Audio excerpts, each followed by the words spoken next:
Hey there, welcome to One Story House with me, Lorraine Moselle. I'm going to jump right into it. Tomorrow I'm going to be filming a short where I address an email to the agent who has my full manuscript. The 90-day mark, where I get to give a little nudge. We'll see. Will I get an offer? I doubt it, but anything could happen. I almost got struck by lightning once, so yeah, anything can happen. Anyhow, I decided to start off this. I'm wobbling here. Sorry about that. I hit the whole structure.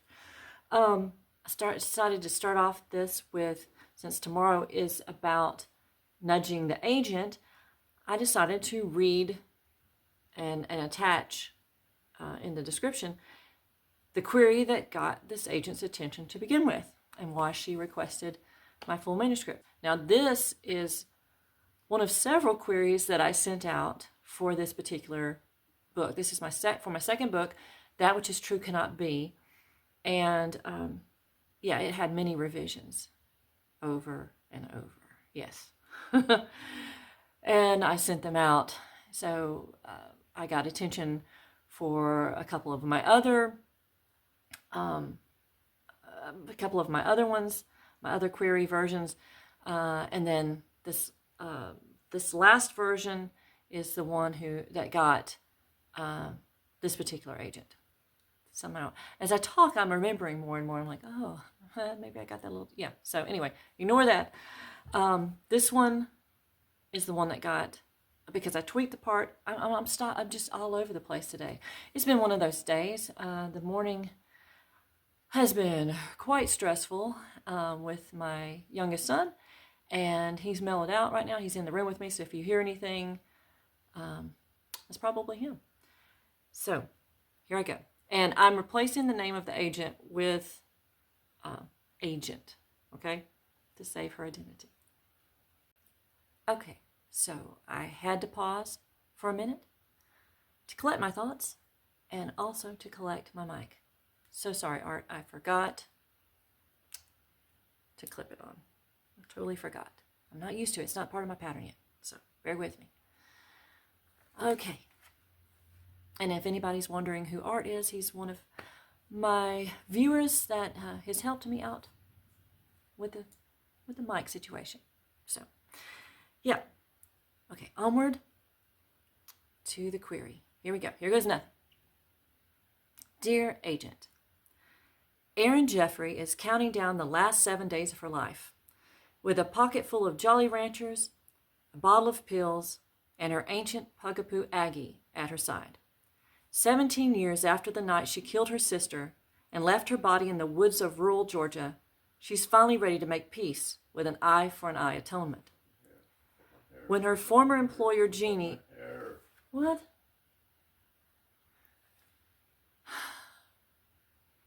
Let's start again, shall we? Because my son is over there saying something about hair over and over. I don't know. Okay.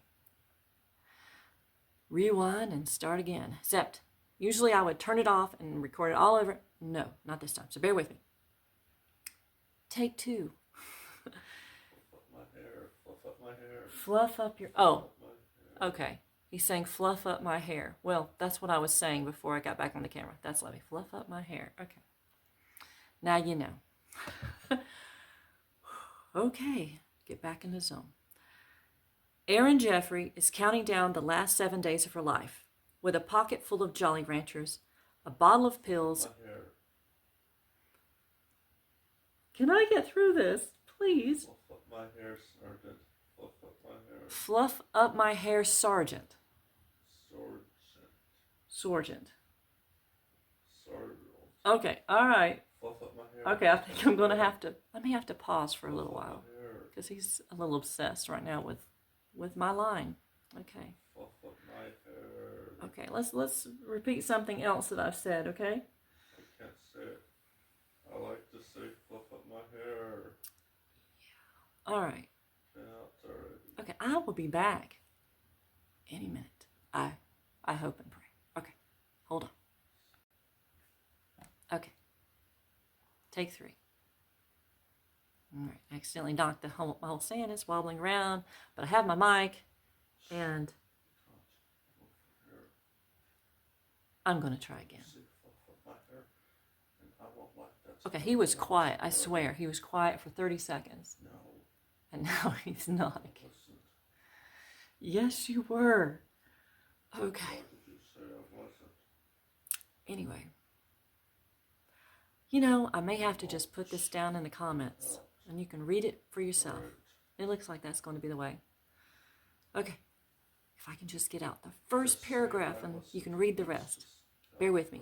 I'm going to, listen, I'm going to get resourceful. I'm going to try to be louder than him, okay? I know I can manage that. I was a cheerleader once, dang it. Okay.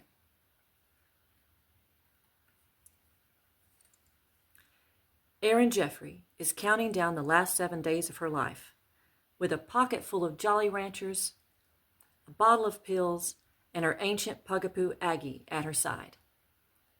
16 years after the night she killed her sister and left her body in the woods of rural Georgia, she's finally ready to make peace with an eye for an eye atonement.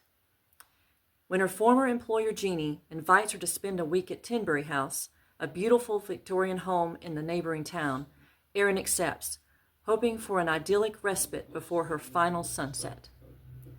But her visit is anything but peaceful. Genie's strained relationship with her charming husband, doomsday prepper preteen daughter, and their unconventional neighbors with invisible ties to the house begin to erode Erin's vacation. Each day takes an increasingly strange turn as she's pulled into the layers of mystery hidden beneath a cheery facade of yellow paint, gauzy curtains, and colorful calico quilts. When she discovers a journal written in 1917 by the sister of the house's alleged ghost, she sees herself in its pages, the secrets, the shame, the unbearable loss. What began as a comforting escape becomes something more, forcing her toward a decision.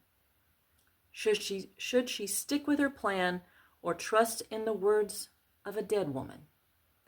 That which is true cannot be is an upmarket fiction novel with suspense and paranormal elements, complete at 91,000 words with a diverse and inclusive cast across dual timelines.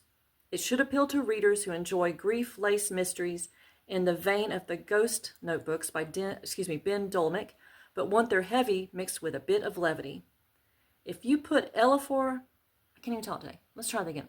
If you put Eleanor Oliphant is completely fine, We Have Always Lived in the Castle, and A Quaint Little Town in Georgia, in a bag, and then toss in a writing style akin to Kristen Hanna's and give it a good shake, you'll get my manuscript. So that's it. I'm going to end there, and I hope that you show up tomorrow to take a look at my little short, where I'm shaking that again. I tell you, I talk with my hands so much, I end up disturbing all the equipment all the time. So sorry about that. But thank you for coming for a visit. Visit tomorrow. Come check out the short where I talk about, ever so briefly, pushing the button, hitting send, and hopefully I'll hear some good news back. I don't know. So I have to find out if I'm going to be self-publishing or if I'm going to get an offer soon. Stick with me on my journey. Thanks for hanging out. Bye-bye.